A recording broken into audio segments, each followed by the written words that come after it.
Hello, Star Wars fans. You know, there's just 87 days until Christmas 2022. We're so happy you're here, and we're happy we're able to bring you episode 3 of the Guardians of the Whills. I've got a couple of friends with me. We've got another one on cue to join us. And just a reminder, the chat is open for everybody who is a channel subscriber. Now, that all you have to do is subscribe. And I think there's a 5-minute countdown that helps us weed out all those bots that come in and post stuff, and makes it a lot easier thing for our mods to maintain, because they're not in there causing so much trouble. X-Wing, thank you so much, my friend. X-Wing, we've just got to get our schedules together, because he had a custom figure made for me. A vintage collection scale blurg is still unopened in the box. And do you know how hard it is for me to have that custom sitting over there in the box and not opened? Oh, it's killing me. So I need to get X-Wing on a live stream soon so we can talk about Star Wars and get that figure opened. So let's get everybody in here who's joined already. We got Darth Elvis with us. Hello, Greg. Hot dang! And it's going well. And Imagic Maker, my friend. Good to see you again. Thank you. Well, you don't see me; you just see my eye. Well, it's the eye of the Imagic Maker, like Sauron. Yeah, we did get a brief glimpse of you right before when you joined. You didn't have your camera turned off, so there was that. No. And it's because I trust you and I know you. I've seen you in person. I was going to say, we've actually eaten dinner together. We've sat at a table and broken bread at the table, and I know what you look like. It's not a secret. And apparently, Meg, she posted on her server this morning. There's a picture going around. What's the actress's name? If you've been on Star Wars Meg's Discord this morning, she posted a picture and said, "Well, apparently I'm." She'll put it in. She'll put it in the. she'll put it in the chat. But it was pretty good. Confirmed, because she's got a British accent. The actress has a British accent, and Felicity Jones. That's it. Felicity Jones. I blipped out for a second. Hey, there's Quentin. Hello, Quentin. What's up?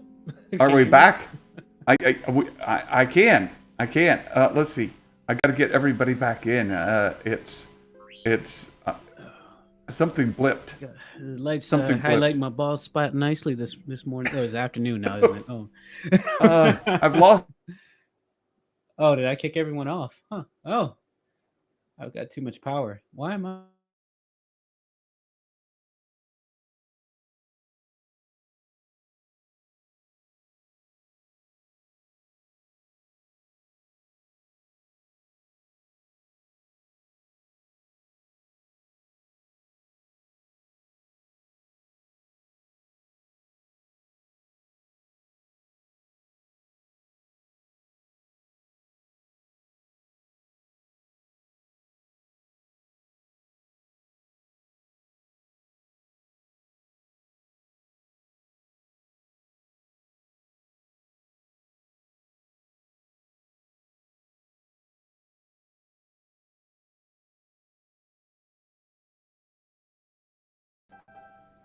Okay.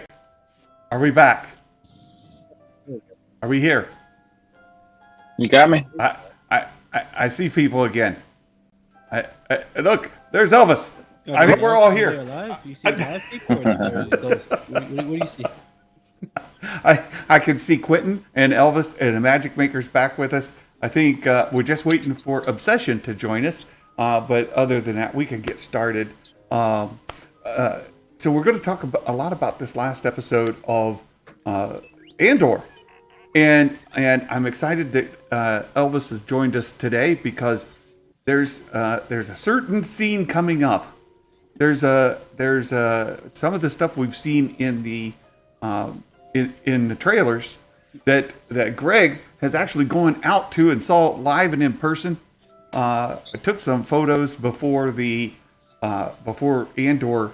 But I think it was before they even shot there, wasn't it?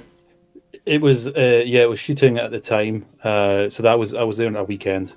Back in May this year, I think it was. Were you on a drone? If only. No, it was about 2 hours walk uphill to get to this location. It's stunning. I need that prop. I need that model from the episode. You get one of those Amazon delivery drones. You just have to lift you up. Yeah, so we'll talk about that just in a little bit. But the episode 4 as a whole was fantastic. I really enjoyed it. There have been complaints, and I think I'll address Imagic Maker first because he's the least shill of all of us, I believe. Followed closely by Quentin. Quentin also not very shill-like in his reviews, but Usually I'll let Imagic Maker talk first. There have been some complaints that the show's moving slow, and maybe that it doesn't feel a lot like Star Wars. How are you doing with the series so far, Imagic Maker? I would agree with both of those sentiments. That it is moving slow and that it doesn't exactly feel like Star Wars. But that said, there's also been a complaint that we haven't been sitting on characters enough to let them develop. So I'm kind of torn between those two aspects because I do like the character development. So I'm willing to let it be slow because I don't need excitement all the time. I think I'm a little more mature than I was when I was 12. So I can wait for it to develop. Well, speaking of 12-year-olds, how's your daughter liking it? Is she watching it? She has not gotten a chance to see it. I had to watch this without her because we've been so slammed busy. So this is like right there in the middle of fall sports, and she's also in jiu-jitsu. So she's like slammed all the time. We're like running around like crazy. So I have to stay up later than would be her school bedtime to watch it. So she has just started jiu-jitsu. She started this summer, and that was after finishing her black belt in karate in the spring. Ooh. Jiu-jitsu is going to be a ride for her. It's great, man. I love it. Yeah, and just by the way, Nikki in the chat, I know that the hurricane, now it's a tropical storm, is rolling through your neighborhood now. We hope everything is safe and you still have power and all of that. Understand that Orlando's a little inland, so it's not under near the threat that a lot of the coastal regions have been. But we've got many friends here who live in Central Florida, and our thoughts and prayers are with you guys as you stay bunkered in through the storm. And really appreciate you taking time to be here, Nikki, as you guys are getting kind of hit with that storm. And not only that, but there's a couple other folks that are regularly here, and Patricia for one, and then we've got Jay Drunk 3PO, he's in there, and we've got some good friends, good dear friends that we've spent some time with. So you guys take care. And we got a message yesterday that the pets are all in the house and they're kind of trapped at work. So keep your pets safe and keep yourselves safe and weather this out. That's good. Okay, so Quentin, where are you on it so far? Through 1/3 of the way through the season. How are you with Andor to this far? So I was one of the few people who didn't hate the first 3 episodes. I kind of felt like there was a nice story development going on there. Had I not seen Rogue One, or actually let me rephrase that. Had no one seen Rogue One, if Rogue One hadn't come out yet, I think everyone would love this show. If we were building toward Rogue One, and this was just kind of like who's Andor, like we don't know who he is, right? This would have been probably more well received than it has been, maybe. This last episode, though, was phenomenal, and I'm sure Obsession will, sing its praises because I saw his stream a couple days ago. All those Easter eggs, holy smokes! I didn't think that was Starkiller's armor at first, but I guess Sam Witwer confirmed it on Twitter. Well, yeah, we'll get Timeline into things I'm shaking on. Yeah, we'll get into that because there are tons of Easter eggs in there. Mm-hmm. Now, there's been mention of very few cameos, or are there going to be cameos? Cameos and Easter eggs are different, but there are a ton of Easter eggs in that one scene. We'll get to those in just a moment and talk about that. But there are some timeline things that bring up questions with a lot of that stuff. Yeah. Hey, Darth Elvis, where are you on the season so far? A third of the way in. I'm really digging it. It would have been an interesting thing if the first 3 episodes hadn't been released altogether. I think people might have had a different idea if they just released 1 episode that first week. As much as I loved it, I think if it had been that solo episode first of all, you might have been, that doesn't feel Star Warsy.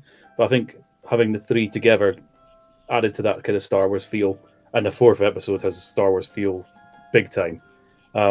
First episode had like a lot of people said Blade Runner vibes, the sort of colors, the kind of feel of it. There's a bit of a 2049 Blade Runner vibe with a bit of Wall-E thrown in there with B2 emo. But what I'm loving of the most recent episode in particular is seeing my homeland on the small screen in Star Wars has been really cool. So yeah, really digging it. And yes, I am the corporate security guard guy. And to Meg's earlier comment, the movie they made about me is fantastic. The guy, Austin Butler, not quite as handsome as myself, but yeah, loving it. Oh, dang.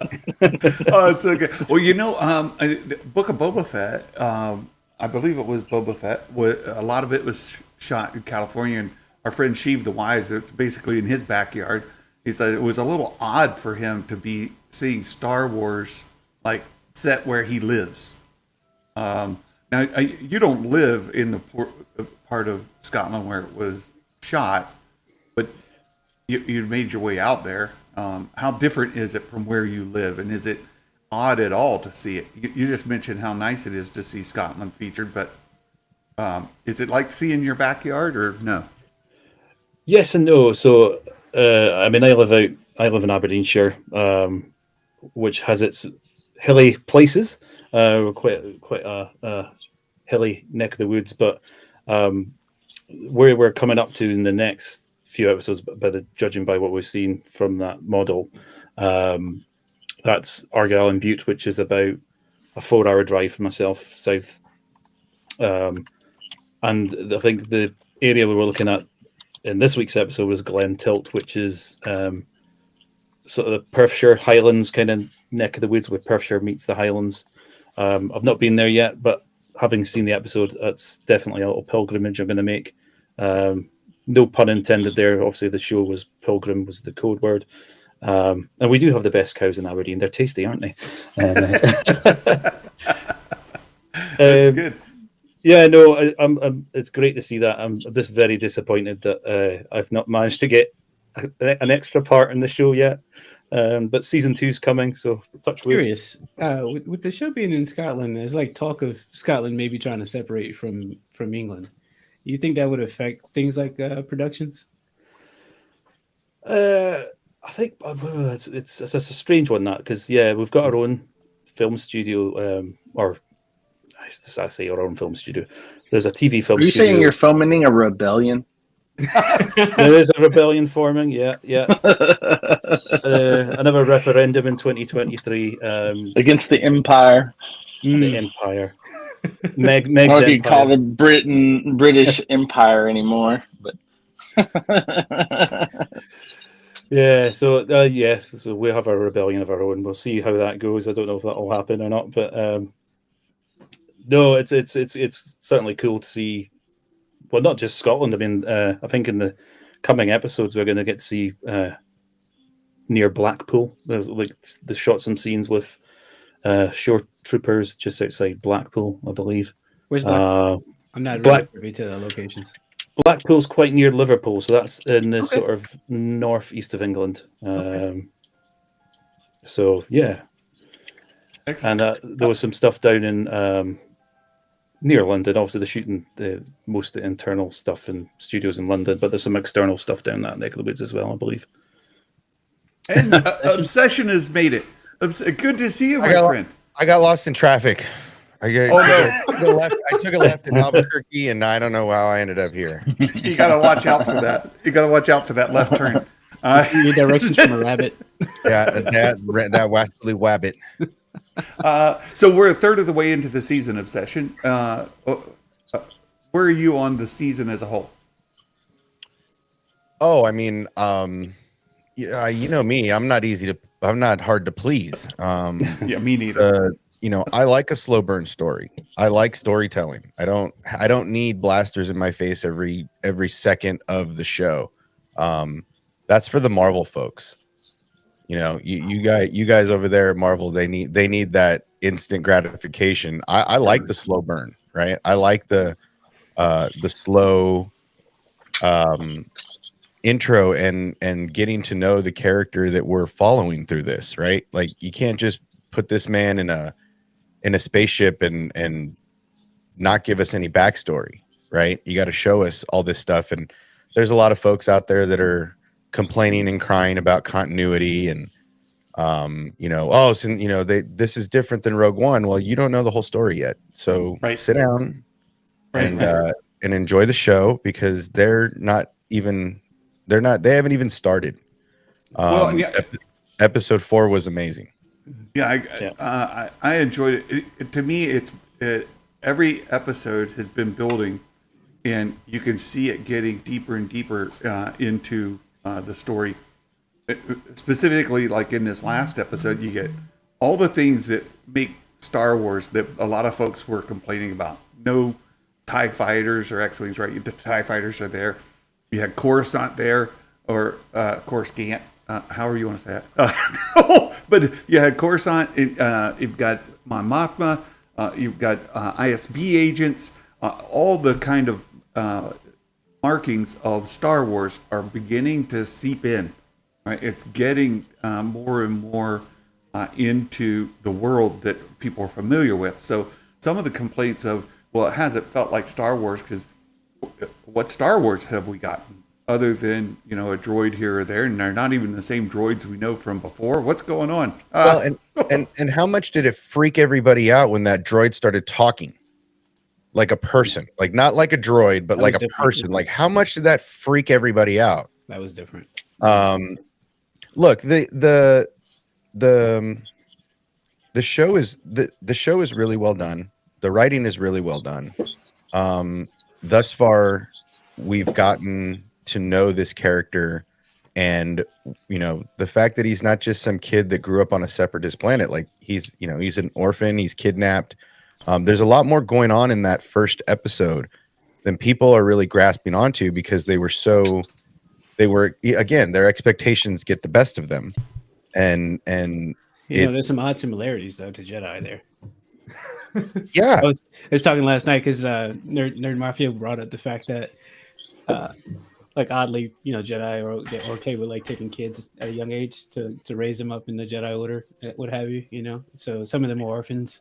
There's a position to be had there. The part that I think that people are not looking at, and I think that are grazing right over, is that in that first episode we see Cassian in this tribe.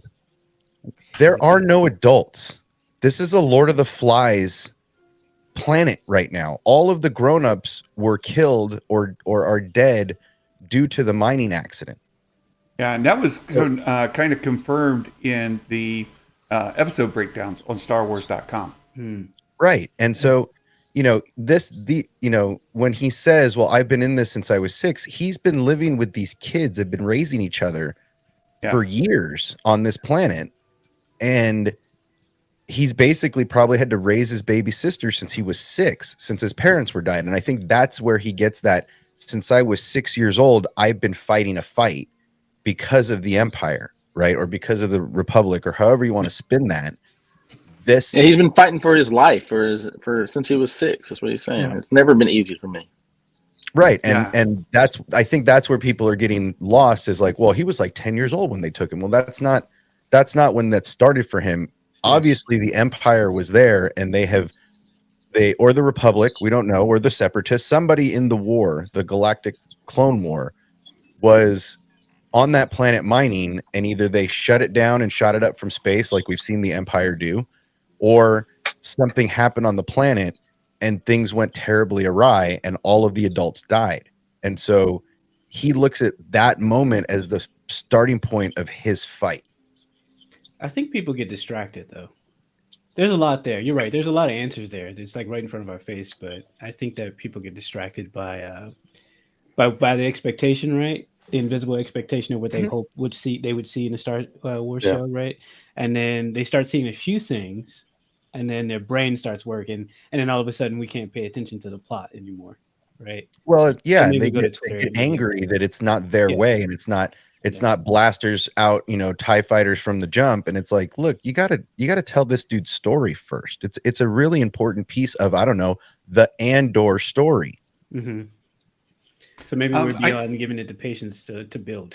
I want to agree. I want to agree with X-Wing here about this, because it is a lot of fun watching a show where it's the story writing is so deep and the character development is so rich that when you go back or rewatch it, you realize you've missed like half of it. You're like, oh my goodness, like this is so much more than what I caught the first time.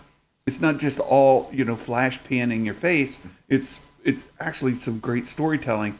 Now, that being said, I want to add that, my wife is not a slow burn type person. She is, I need to get into the story right now, and we need to move. This thing's got to have some pace to it. Right. So there is an aspect of pacing, and that does matter. Yeah. She hasn't watched any of it yet. And I told her, well, last night we were debating what to watch, and I was like, well, let's wait. Because just knowing her, I was concerned that if she watches, 2 episodes, she'll be done. She'll be like, nope, I'm out. Watch it without me. She wouldn't make it to the 3rd or 4th. And I told her it's written by the same guy that did Jason Bourne. She likes the Bourne Supremacy and the Bourne Legacy, all those movies. And I said, it's written by the same guy, and it's kind of got spy thriller. She goes, spy thriller in Star Wars? What? So this is different. And it is about setting your expectations and understanding that this isn't a all flash and superficial. There's a deeper aspect to it, and that's not to say other Star Wars is just superficial, but it just requires that you maybe have a little more patience and allow the story to grow rather than get frustrated over it not delivering in the first 5 minutes, which, by the way, first 5 minutes of the first episode, you already killed somebody. Yeah, but I think that's what I was saying. It's hard for people now to have that patience, right? Like they're so used to the. I mentioned this in the interview I did a couple of days ago with somebody. The instant gratification is just in our bones right now, Yeah, like we're on social media. I'm not trying to complain about society, but that's just where we are mentally, right? We no longer like when movies forever to build up on action, right? You can't go back and watch Hitchcock right now and appreciate that.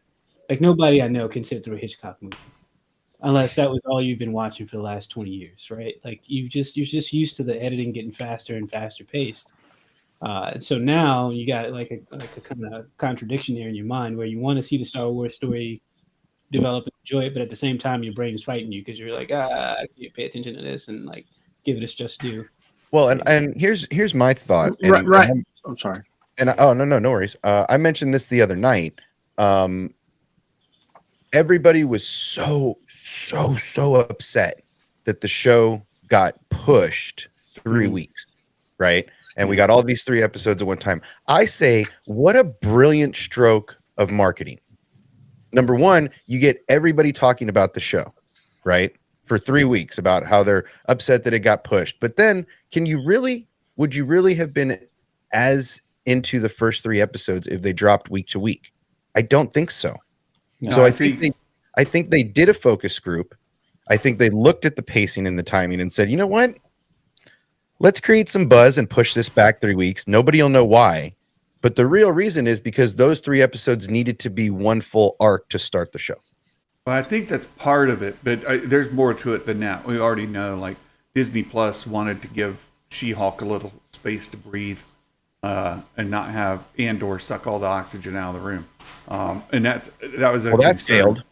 That failed either way. I don't care how you Yeah. slice that pie, But, I that mean, failed. we were told by Tony Gilroy right off the bat that this was 4 three-story or 3-episode arcs. So there's 4. This is kind of told in a sense the way Clone Wars is, and so Clone Wars has some good parts and some slow parts in it as well. So I think we have to recognize. But when I say pacing, I don't mean like it's just fast paced all the way. I just mean that there's a build up, and they give you some snappy periods that catch your attention, and then they drop back down into periods of time to breathe. And then, but you can't, when you're on this trip, you can't be allowed to breathe so long that you get relaxed and ready to fall asleep. So that just as soon as that's getting ready to go, and you're in that zone where you're learning characters, then it picks back up again, and the pace catches your attention, and then it drops back down and lets you breathe. And so so if there's a complaint in the construction of, we'll say, not necessarily because I like the writing, I'll just say that and I think, like I said, I was saying, I think the characters are being developed, which is something that has been a complaint, and I think we need to recognize that we're getting something we've been complaining about. So kind of hold your complaints a little bit when it comes to other aspects. But there is some aspect to say pacing needs to be there to keep your attention when you start to lag. And I started off watching this with my wife. My wife is a kind of person that you got to catch her attention and keep her attention. And so we made it to the first part. She was really into the first episode, and then midway through she was asleep. And so I was like, well, I guess she's not a super Star Wars fanatic, so she wasn't going to stay awake no matter what. Like that too. But sleep if she's not interested in it. You're right.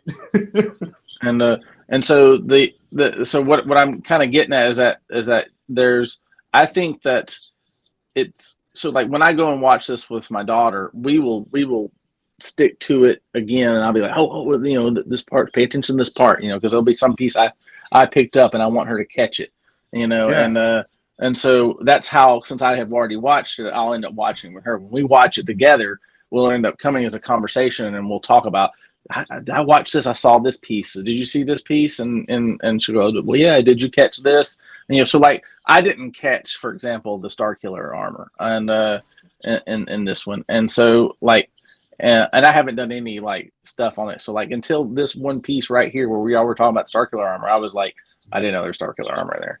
I want to get to that too, but you said something there that is exactly what I'm waiting to do with my wife. Is when it picks up and I know that it's going to keep her interest, and I hope that it gets there, that I'll be able to say, oh, this is building to a thing. Trust me on this. Right? And she may give me a little trust to get us to, like, episode 6, right? As you mentioned, 3-story arcs, right?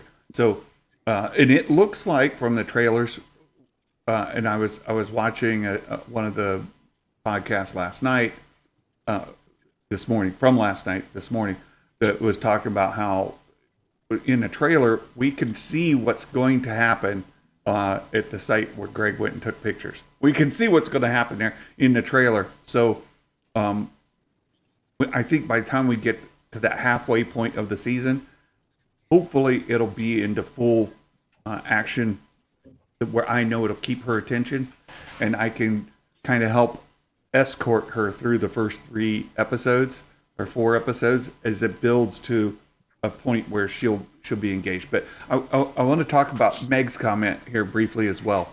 And I've spent a lot of time thinking about this, and I will say it looks like the vast majority of Star Wars fans and Star Wars channels are enjoying this series tremendously. Even our friend X-Wing, it makes my heart happy to see that he's enjoying this series because it's been a couple of rough series for him to get through. But I'm happy that he's enjoying this so far.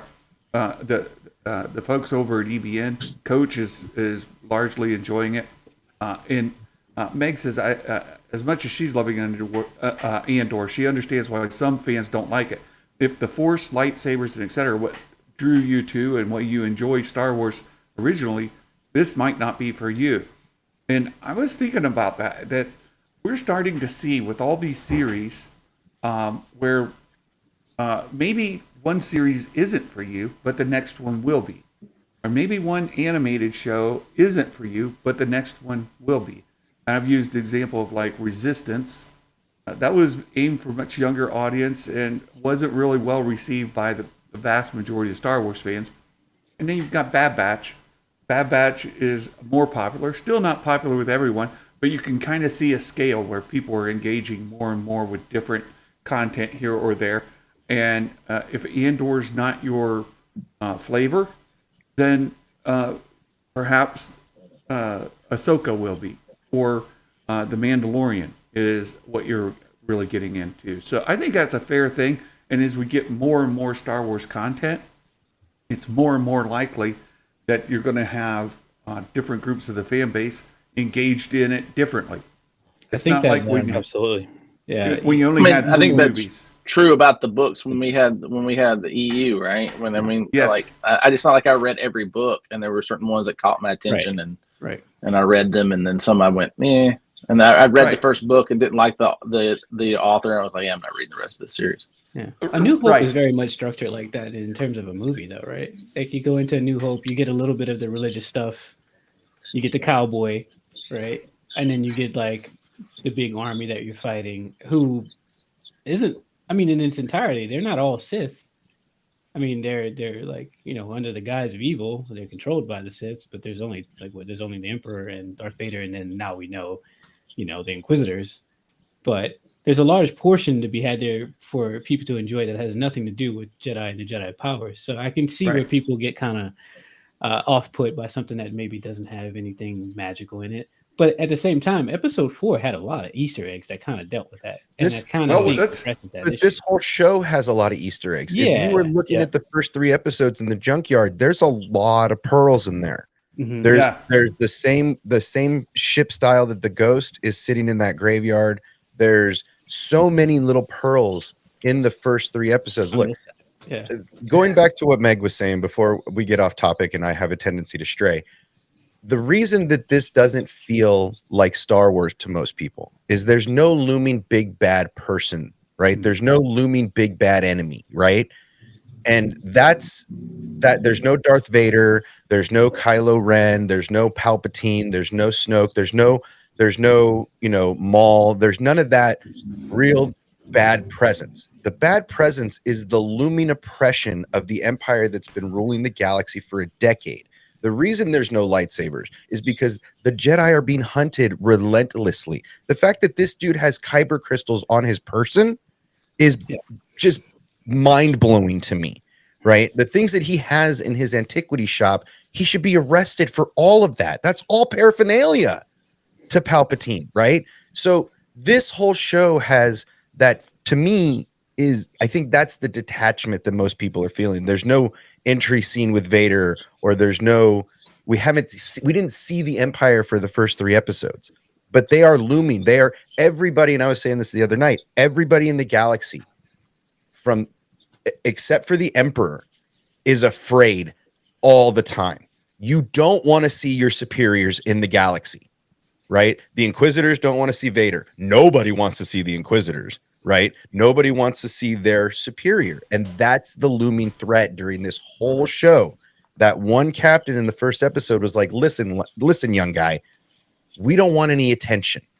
So write this up as an accident, and we're going to go on our merry way. But this doofus had to go. This doofus had to go and be the hero. And my favorite part of episode 4, my favorite, with all the pearls that were laid out, the breadcrumbs, is that this doofus got his.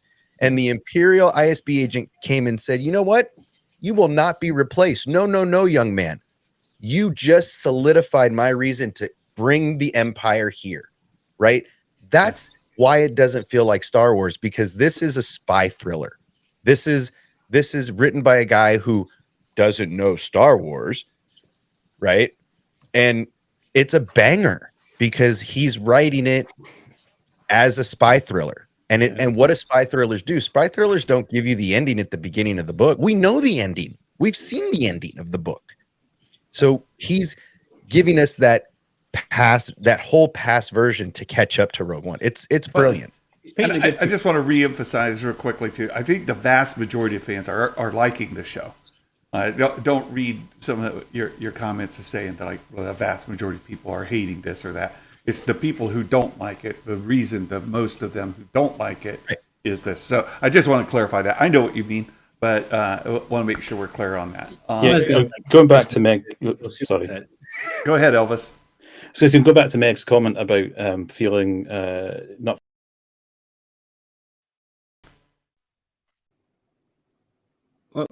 Let's try again. Oh, okay, man.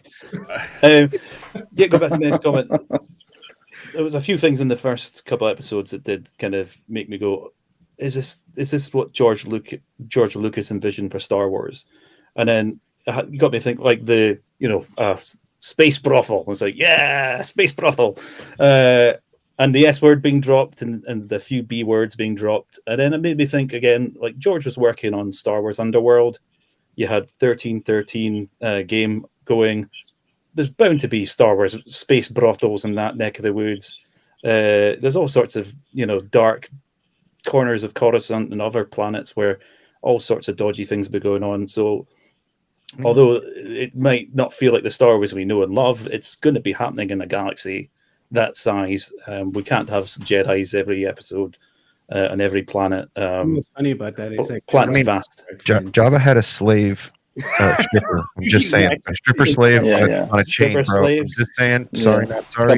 There were brothels long before this show. Yeah. Nobody complained about "May I clean your helmet" in Boba Fett. That being said, I want to transition to the. Royal penis is clean. Wipers. Just saying. That was perfect. I want to transition to some of the Easter eggs because there were a good number of them, and one thing I haven't heard mentioned, there are some Easter eggs in there that look like things that we've seen in Rebels, and they look like things we've seen in other series, but I don't believe they're the things because there's a timeline issue, and so one of them, which is real low-hanging fruit, easy to get rid of, is in his shop. You see like Mando armor. It looks very much like Din Djarin's armor. Well, obviously it's not Din Djarin's armor. This is way off from the Mandalorian. This is certainly not after the Mandalorian when he would have had Din Djarin's armor after Din Djarin's dead or something. That's not the case. So that's an easy one. There's other things that maybe are what they appear to be. The Wookiee helmet, for example. Right? The Wookiee helmet could be the same one that we saw in the prequels. Could be, may not be. But there's one in Starkiller. Let's talk about Starkiller for just a moment. On that statue in the right on the statue in the back, they've got that helmet, Starkiller's helmet. Mm-hmm. What do you all think? Let me just throw it out there. Is it Starkillers? Is it sort of just a nod to the EU? Is it what? What is it? I think it's just a nod. I don't think that they're going to try to do that. I think it's kind of too late for them to try to introduce a character like him. No, not at all. It's actually perfect timing to introduce his character. It's just a little premature, right? You think it's premature? Okay. Yeah. Because look, if you look at the Force Unleashed games, Starkiller basically started the rebellion. The whole reason they use the rebellion crest is that's his family crest, right? That's the old version of the story, and that he gave his life and to help the rebels survive. And so as an homage to him, they used his family crest as the symbol for the rebellion. Now, Bail and Mon Mothma and all of these people are the ones that he saved. So I don't even think Bail's involved yet. I think that's who Mon Mothma wants to bring in at this point, even though Bail's been doing his own secret stuff with Fulcrum and all this other stuff. Doing it right now, right? So it's a little early. I think if they're going to introduce Starkiller, I think it may be a breadcrumb as to we might see him later in the series, but it seems a little too early because he's supposed to save them from the Empire. I would really laugh if this turns into a spinoff and we have a Star Killer show. I would Ship it. I would probably be pretty excited about that. See, everybody says the same thing. He's too OP, right? He's not. I agree. He died. No, he was, but He died twice. But it's a video game, so you bring him down. You bring him down to the level of what you would see in the Kenobi versus Vader kind of thing. I mean, it's saying that Vader was too OP in the Kenobi series. I mean, if you like that, then that power level would not be Starkiller would be incapable of the same power to go up against Vader and make that battle realistic in that aspect. Like that's the thing that I don't like about that argument that he's OP. Yeah, like he's got some sick power, right? He's got definitely some awesome power to go up against the Empire, but he loses every time in the. I mean, there's a version where he wins, right? There's an alternate ending and stuff, but ultimately, Starkiller always loses. Yeah. So. Well, to me, that's perfect. But I agree with the Magic Maker almost entirely on what he just said. Like, if you bring it down a little bit for canon and you introduce it, I believe that there are problematic issues with bringing him in, like porting him 1-to-1. I don't think it's realistic, and I don't think it's something that people should. We talked earlier about setting expectations. I don't think it's good to set your expectations that you're going to get Starkiller from the game. You may get some variant of Starkiller, but I think he should be brought down. And what if Jedi Survivor is actually a Starkiller clone? Or I was thinking about that because that would be perfect. Because I've been saying that the way that they're setting this stuff up, it would be perfect bait for Jedi Survivor to be a clone of Starkiller, or they threw his body in a Bacta tank at the end. Like, there's so many opportunities to throw him in right now. The dude who I forget the Jedi's name who helped Starkiller in the first game, who died. Ram Koda. Didn't they bring him back as a clone temporarily? I mean, I think the only time we saw him again was when Proxy would take on his form. I think. Okay, I think because Proxy was like my favorite part of that whole game because she could turn into anybody. But I think a lot of that was it just seems like a good opportunity to bring Starkiller into the fold and to show him kind of kicking off the rebellion, right? I mean, what a great way to, I don't know, give Sam Witwer some respect finally, man. That's all I'm saying. Give the man, give it to him. I'd like to see Ram Koda come in though. Maybe that's our. Maybe instead of Ram Koda, we have a Samuel L. Jackson has a chance to return, and there's I think you could maybe do that, a Magic Maker, but again, you kind of get some problems even with bringing in Samuel L. Jackson because I know he's always established, but people love him. People would they'd be like, "Oh, okay, one more guy lived." And let me just kind of set the expectation. I don't think we're going to get any Force sensitive lightsaber users in the show. Can I just talk about the one thing in Luthen's shop that he should not have? Well, just a second. That he should not. Yes, you can.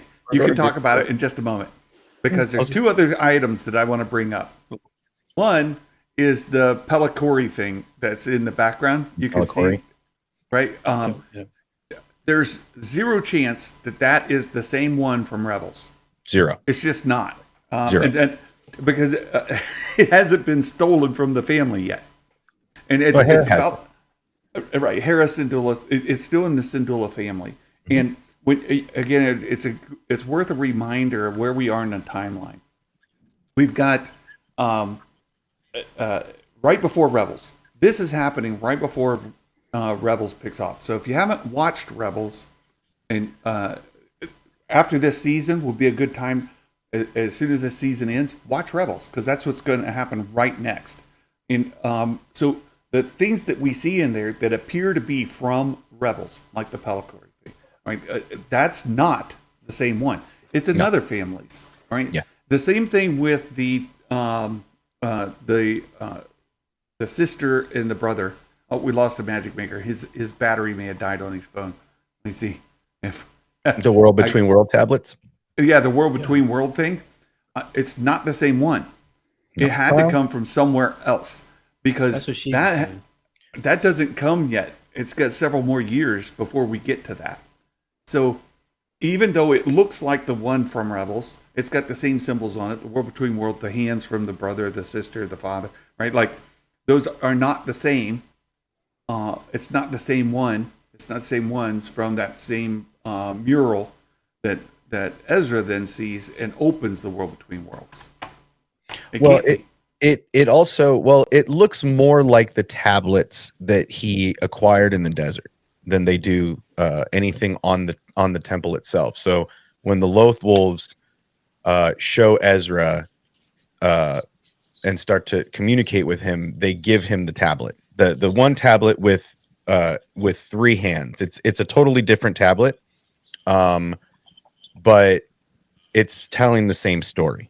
It's just broken in different ways because the one that Ezra got had everything on one tablet, and this one shows that they're kind of broken and So yeah, I mean, there's definitely other temples, possibly on Coruscant, in the main temple that have a World Between World access, but yeah, or other worlds. And that's another thing. This dude shouldn't have all of this stuff. Like I said, this dude should be in jail. Maybe. Right? I saw a good theory about it. Well, hold on. He's got a Beskar. The Empire doesn't let nobody get Beskar, right? The Mandalorians are on the run. They're in coverts. They're underground. He's got a Beskar just chilling in his shop, like a full armor plate of it. He's got the Kalikori, which is just an antique. He's got a Gungan shield. He's got all this cool stuff. And then you have, I don't know, something Palpatine has been looking for a decade sitting in your shop. Well, hold on. So I saw this theory last night, or it was from one of this morning. I watched it. He's really Palpatine, isn't he? It's not authentic. It's not authentic. That all these items are replicas, and they're art collector kind of stuff, but they're not authentic pieces. So you can buy them from StarWars.com. Yes, or get them from Dave Tree over making all the cool stuff, or Old Republic collectibles that we partner with here in the States. So no, it's possible. No, I don't buy that theory. I buy that he is the idea that he is an elite in the Empire that is finding that the stuff that he likes to collect endangered, putting him in the target. I mean, this stuff would normally go to antiquity even in the Republic, and so it's kind of like these dealers that are I don't know, buy on the black market the Egyptian antiquities, or Mesopotamian or Babylonian antiquities. That's what it's setting him up to be, is one of these, and then finds himself in a position where he's targeted by the likes of the Empire and Palpatine, which is putting him in alignment with the rebellion. I said this on in your chat, I think, Obsession, but I think he's one of those warmongers that The Last Jedi was talking about. Like he's playing both sides. He's collecting things. And he's got all those kyber crystals. He's got 2 holocrons, right, in the back. Well, that's the marker for me right there. With the holocrons is like, I'm sorry, that would definitely get him hemmed up. Right. I'm sorry, it'd be like whoop whoop. No, I'm with you. He is fully going to be hemmed up. And Vader aren't able to feel those holocrons just chilling in the middle of Coruscant. Come on, no, bro. maybe not. Maybe not. Not. The Jedi didn't feel them beforehand. No. It's like, there's plenty of things that are Force related in Coruscant, especially if they're dwelling in the palace, which used to be the Jedi temple. Man, I just want to talk about the elephant in the room. This dude has a first order ship decades before, and like this dude figured out how to incorporate kyber crystals into powering his ship years before anybody else has done this. Let's talk about this a little bit. Was it powering his ship though? Yeah, because look, Cassian, when he's getting his hyperspace route set up and he jumps into hyperspace, it kicks Andy and Cassian back, and he looks up. He's like, "What's power in this ship?" Because he knows ships, and he's like, "That's not normal. I know this kind of ship. That's not normal." Then he breaks out a kite. He's like, "Hold on, I got a kyber crystal just chilling on my neck right here." And then But you that's see not in the. you see in the trailers that his lightsaber, they're like lightsabers that come out and like destroy 2 TIE fighters in the trailer. So it's like there's all this spec. I mean, I'm speculating this dude's powering a ship by kyber light years ahead of the Emperor and his scientists. Well, I mean, I think this is alluding to that Rakatan technology, right? So we have this that was a Rakatan big artifact.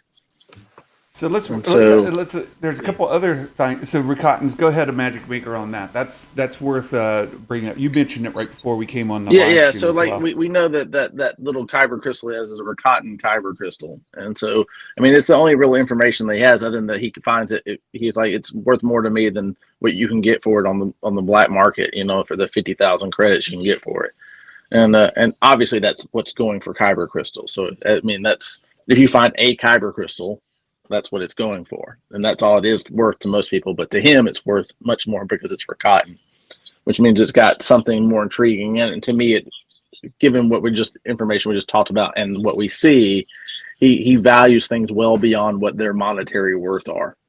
Well, and there's some information or something about them that is much more valuable than just what you can sell them for. Well, and I like what Star Wars Meg said about Jocasta Nu. Right? Maybe he's an old friend of Jocasta, and she had some technology that nobody knew because she was the keeper of all the secrets, you know. Mm-hmm. So there's a lot of this fun connecting stuff that's going on. It's just his ship is just out of control. Like everything about that ship is just awesome, and it just seems like we're gonna get a moment where he's gonna reveal that ship's powered by kyber.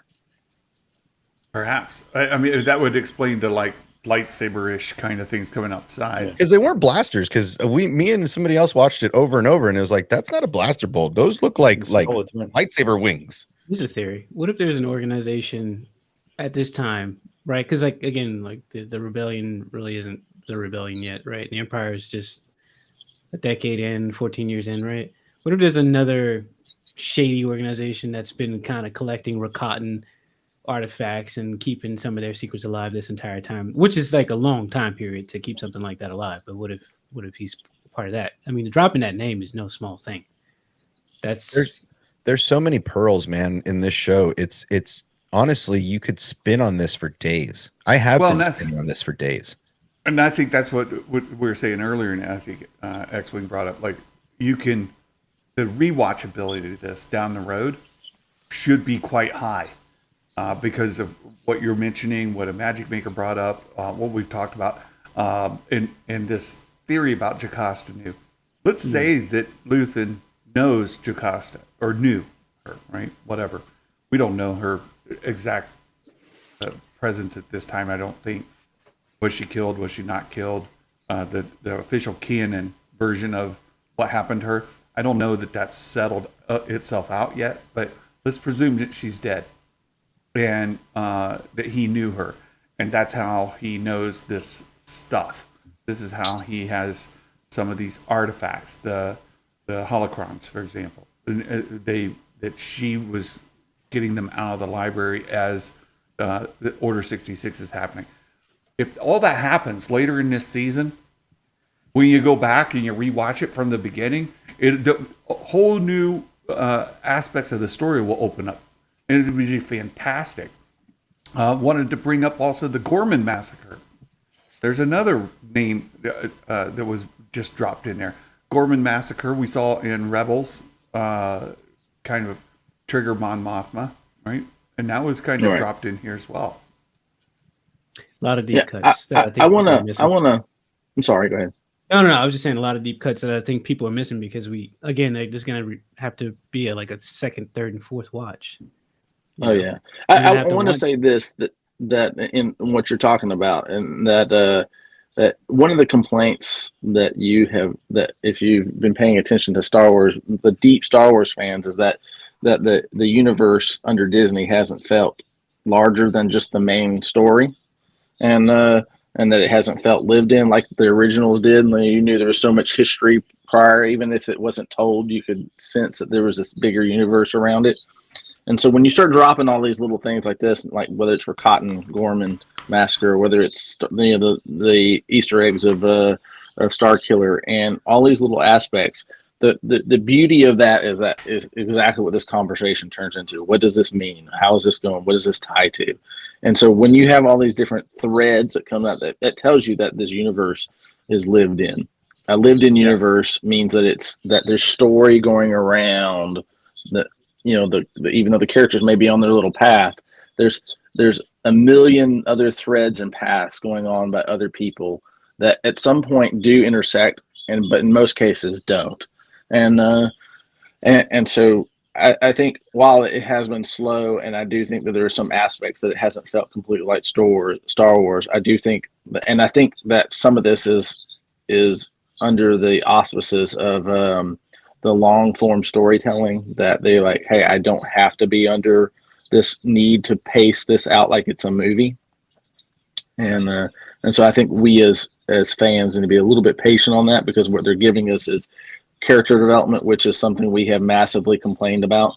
And so, I mean, it's like, so if you're complaining about one thing and then they start to give it to you, you got to be a little bit patient. I know, I get it. We want the balance, but, and then the aspect that we've said that this universe hasn't felt lived in, and now we're getting these pieces that all expand out and thread out like a spider web from these little pieces that we see, that we should be very happy as opposed to complaining incessantly about everything, because it's not exactly the way we want it told exactly at the moment that we want it to be, because we're actually being given, you know, and you know me, Santa, I don't shill very hard for Disney Star Wars, but I think we need to be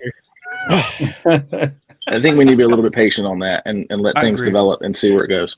But that's I agree not with the you, fandom. 100%. Fandom is not that way, unfortunately. The fandom is not patient. The fandom is instant gratification. The fandom is whiny and complaining. It is not. Well, Santa and I are the only two shills I know that are like, I like all of it. I do. Jedi rules. It's awesome. Right?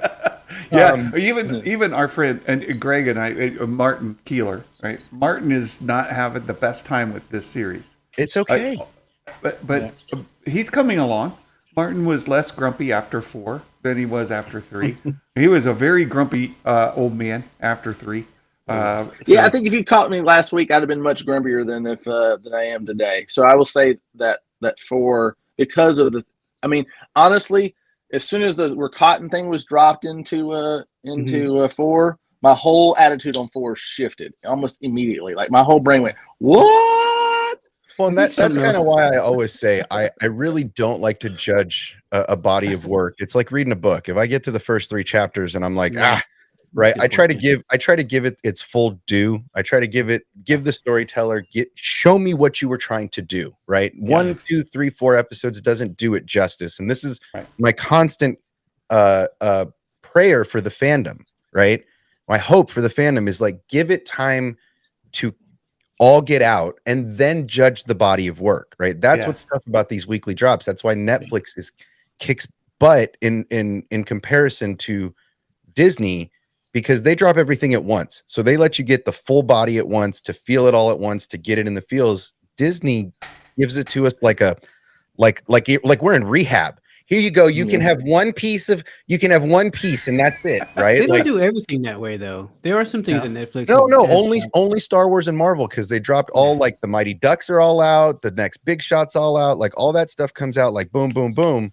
I think something's not being accounted for here, though, because like sometimes you can do something perfectly and the fans will still be up in arms. And I think that it has something to do with just everyday life and less to do with the IP. Yeah, but because we're like everyday happiness makes a big part of the way that you. Yeah, exactly. So a lot of us might just be going through a lot of shit right now. And that's why Santa is so good at receiving it, because he's so happy. Well, thank you. I want to kind of shift discussion a little bit because there was another big thing that happened in episode 4 that's setting up what's coming in 5 and 6. And it's one of the reasons I'm super happy that Greg is with us today because they mentioned Sly Moore. She's coming to dinner. Sly Moore's coming over for dinner. I want to know, what do you serve? No, that's not my question. My question Deep fried Minoc wings. A youngling? So Sly Moore, big name drop from the prequels and comics. Right? Sly Moore, she's coming over for dinner. She's force sensitive. She's bold. She's fun. Good fun. She's fun, apparently. Apparently she's a great time at a party. Well, I think they're trying to suss out Mon Mothma, right? Well, she's She's force sensitive, right? Yeah. She Yeah, is I think force they're trying to suss her out. And so, Mon Why do they Mothma's have like, any reason don't to, sit me by that chick. I don't want to be, next to her. I wouldn't want to be in the same room with that terrifying looking thing. Why would they suspect her right now, though, is the question. Because I haven't seen anything that would say, oh, she's doing some shit she shouldn't be It's the doing. money. Yet. Sorry, but It's the money. Yeah. It's The all money? they're tracing the money right now. And so I think that's where Luthen's shop is coming into play, is that he's selling her artifacts at a ridiculous price and using that as a front to throw laundry. money to the rebellion, right? But they're tracing the money. I mean, she's got a new driver. She says she's under siege. She feels like, eyes are all around her, and including her shady ass husband. that weird ass dude. I kick him right out of the window. Oh, yeah. Yes, I He can't wait fell. for this. Oh no! I can't wait for this I'd Disney kick him out boner the window fight. as well. We're gonna see it. Doesn't matter. This- He'd still live. So that's a question. Star Wars. So we go back to Empire Strikes Back, and there's the big dinner scene in Empire Strikes Back, right? But we don't get to see it.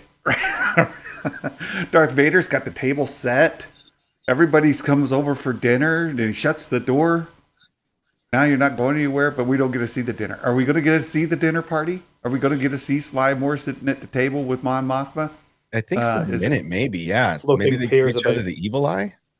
I'm really curious. I think that it would be a great scene to see the tension in the room and see Mon Mothma navigating the trips that are, they're going to be little trip ups that they try to set for her, and see her navigating that masterfully. And Man bun. We don't see Sly Moore in the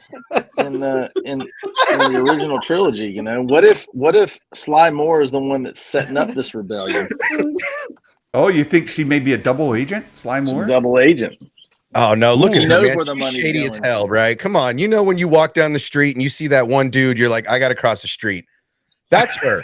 I'm sorry, that's her. You're like, I got to get out of this room. Without a dude, without a doubt. I'm just saying. I mean, the highest voice ever, and then I'm just saying you don't see her you don't see her at all in the original trilogy. He has completely set different advisors, oh, and so at some point something happens. It seems like it. do we see Saul Guerrero? You think we're gonna see him? Anytime soon. Oh yeah. Oh yeah, he's definitely in now. Anytime soon, he may be in the third story arc. I think the second story arc is going to be heavy with Mon Mothma. We've got this thing, this dinner party set up, and then we do have the escape that's going to happen where Greg went and took pictures. So it was fantastic to see that model on the desk, and I was sending Greg some messages like. Darth Elvis, I think you need that model. I think Hasbro should put that as the next HasLab project. Greg will be like, "Yes, I was there. I've seen it. I know this. I know this theme." So, Greg, looking forward, what are you most looking forward to in these next 2 episodes? Looking forward to seeing that location, definitely. And when I was there was like a gun turret sort of place. Just off to the side of that scene, which I asked if I could walk onto, and there was like a little Ghost Legion security guard guy sitting in a deck chair there, and he's like, "I'd have to like rugby tackle you." I thought, Could he? that might be worth it. It might be worth it, so I can get on. And So yeah, taking sneaky pictures. Also, wasn't meant to take pictures there. So I'm looking forward to seeing that.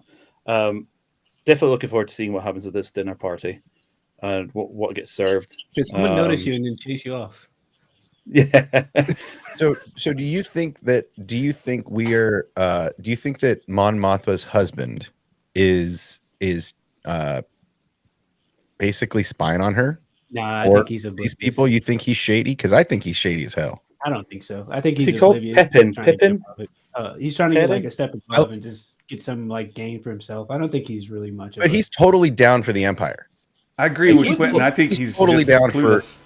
He doesn't care. She's like he's said something about this, that, the other, and he's like bought easily by them if they need to. But I don't think he's there yet. I think he's just trying to like be cushy and do his thing. He's he's in his robes. He's got his man bun, as mentioned in the chat. He's living his best life right now. He's looking for a macchiato, and then once the Empire delivers it at his door, he's gonna give her up. Well, I was saying during the watch party that Coruscant is like pristine. It's at least the parts that they showed us is sort of the promise that the Empire made. Right, we're going to bring you prosperity and all all the good things in life, and you see all the good things in life in the portion that we saw. And so, yeah, he's living it up. He's living in the high life, having dinner parties with the most regal of the universe, and having important people over. So, I think I tend to agree with Quentin saying I think he's just oblivious. I don't think he has a clue. It could be like a red herring. They put him there to make you think he's going to sell her out, right? But then he could end up being, how many of you guys seen the Hawkeye show, right? The swordsman just ended up being just kind of, just some loose connective foil, not really anything big, right? But the entire time I was thinking, maybe he's the one selling people out to Kingpin, but he wasn't. Right, being the right. mom, right? I mean, that could be the case. I could be completely wrong though, because to me, he just seems like a dude who is just enjoying the wealth and hoping that it lasts. Well, I would like to see a blip of the dinner party, just him having a good time and her on the balcony just stewing, and then she throws him out the window at the end of the party by his man bun.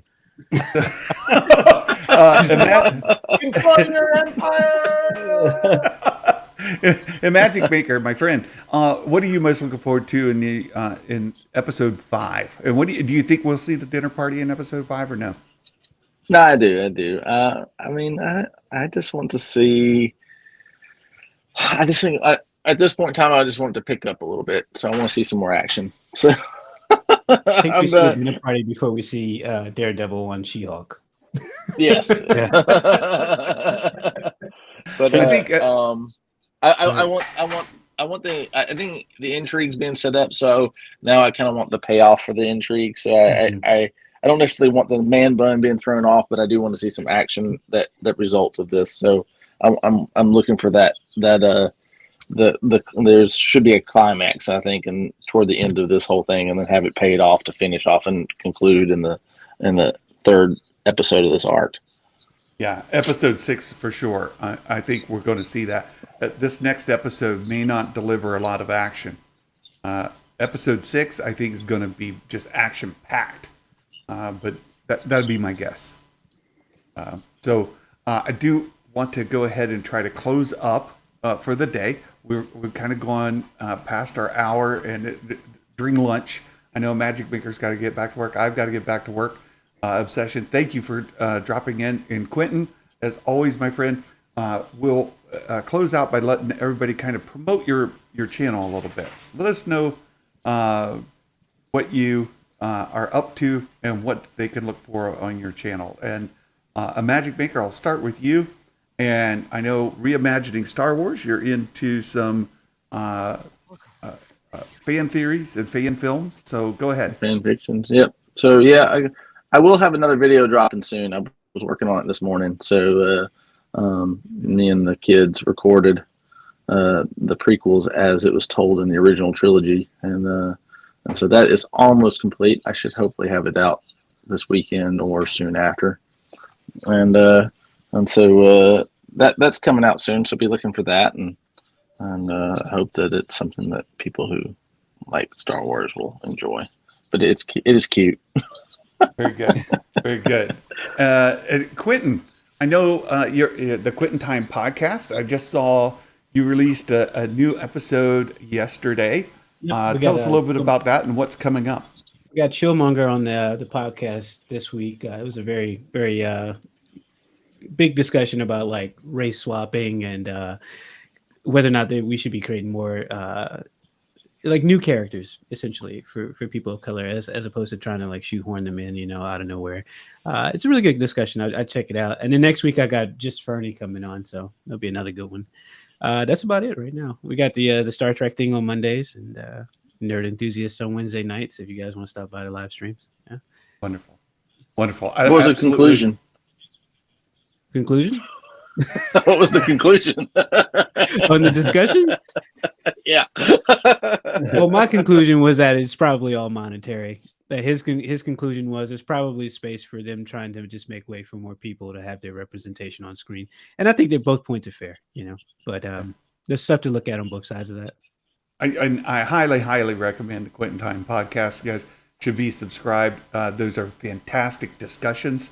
And delve into Quentin does a fantastic job of kind of steering the discussion into a kind of a natural Thanks, man. progression of a talk. Maybe not where you think it's going to go, and it's a wonderful podcast. So really highly recommend that. Also, if anybody wants to come on, everyone's welcome. Just hit my DM. Scheduling can be weird sometimes because I know everybody's busy, so it takes a while for people to reply to each other, and I'm okay with that. I'm very patient with the process, so no harm, no foul. Excellent. All right, Obsession, you're up. What have you been up to? What are you getting ready to do?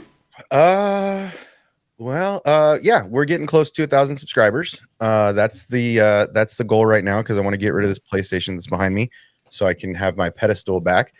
We're just continuing to break things down. We're doing some lore stuff. We are, always building Legos because we love toys, and that's pretty much it, man. We're just having fun. We're playing some games. We're doing some stuff. We're giving some stuff away. I like to give back to the community. So man, we're just having a good time. It's fantastic. I'm a big fan of yours as well. Thank you for taking time on your day today to join us. That was great. And of course, my friend Darth Elvis, very excited to have you here. And thank you very much. Appreciate you making it in. And if you guys don't know, Darth Elvis has appeared at several Star Wars celebrations, including the one just passed. And it is a great show. Please go check out his videos on his channel. The concerts, the songs that he has published there are just great. They're great parodies of songs with Star Wars themes, and also author of our outro. So what are you up to these days, Greg?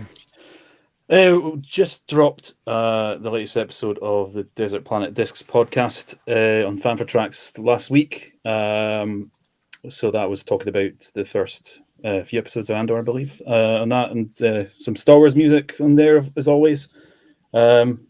I also do a podcast, The Mullet and the Kilt, with my friend Adam from Down Under, talking about various music artists. We're just waiting to record some of them about Alice in Chains and Soundgarden.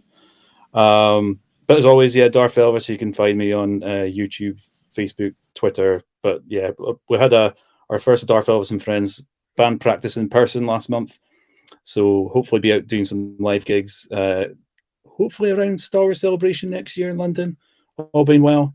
And coming very soon, of course, I've seen Darth Cheeks mentioned a few times. Don't worry, the OnlyFans Darth Cheeks page will be starting very soon.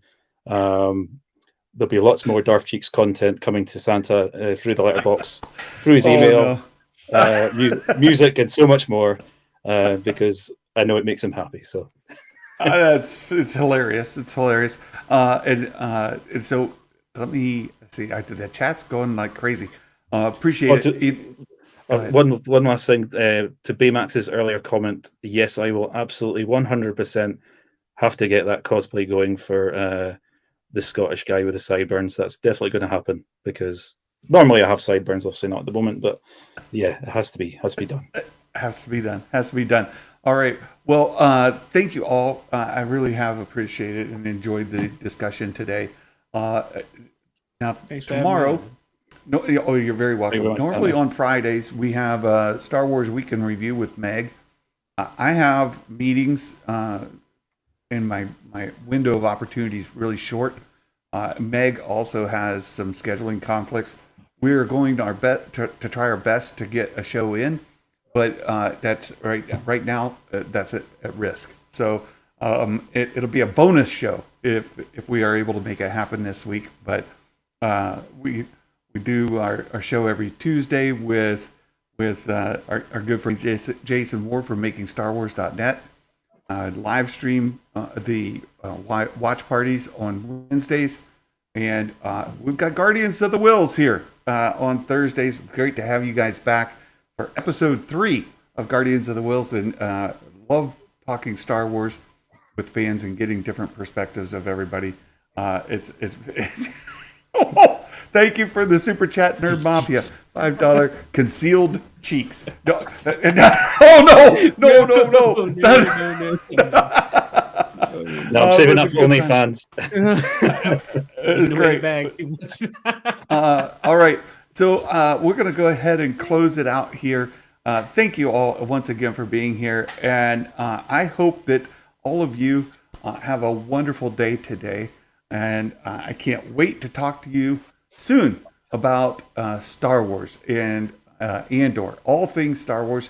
And this weekend, of course, there's a Hasbro event, and they're going to be having some Star Wars reveals on Saturday, some exclusives that can be ordered.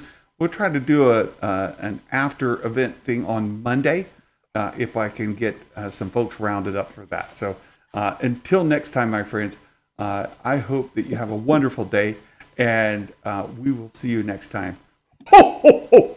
Merry Christmas, and may the Force be with you always. Bye-bye.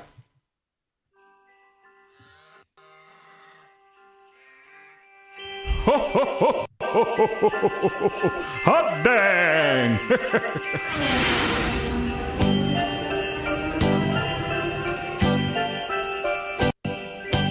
Talking through the news from a galaxy far away. Toys and book reviews, positivity all the way. Come and join the fun, subscribe and like away. Movie news and show reviews, it's like Christmas every day. Oh, Star Wars Santa, Star Wars Santa, the Star Wars Santa Show. Oh, what fun it is to chat on the Star Wars Santa Show. Oh, Star Wars Santa, Star Wars Santa, the Star Wars Santa Show. Oh, what fun it is to chat on the Star Wars Santa Show. Ho, ho, ho, ho, ho, ho. Hot dang, ladies and gentlemen, you're in for a treat tonight on the Star Wars Santa Show. You can feel your presence. So join the chat, loosen up and have some fun with Star Wars Santa. I see it, Wentz. Good work. Talking through the news